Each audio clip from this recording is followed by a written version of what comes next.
Hi, I hope you're well. So over the years, being a sophrologist, a lot of clients have told me I've never been able to visualize, or when I close my eyes and you're guiding me through a visualization, I don't see anything. And they often have a sense of failure because they're wondering why they can't visualize.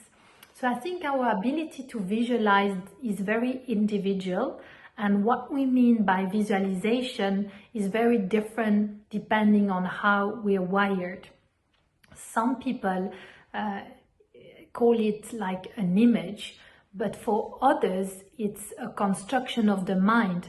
It's almost a state of concentration that allows us to picture somehow or construct an idea in a clearer way. So please don't think that you have to have a picture like if you were watching TV.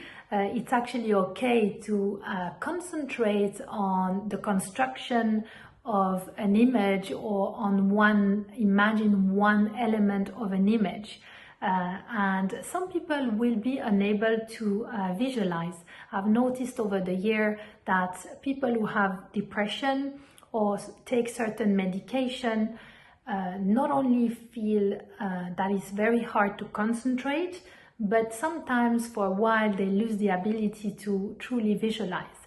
So be kind to yourself. The fact you are practicing, the fact that you are intending to set intention, to have more clarity, to spend that time training your brain to be able to visualize does already make a difference. And the consciousness has its own way to support you, and I think please trust that what you're doing already has an impact, and that there is nothing to succeed at, because we're all very different. So perhaps at the end of those 2 weeks there will be tools that you like more than others, or that feel more efficient for you than others. So, I'm encouraging you to spot the thing that really work for you, and perhaps to then concentrate on these tools for a while, or to accept that you have a limit and that you will train further yourself to be able to visualize. That takes a little bit of time sometimes.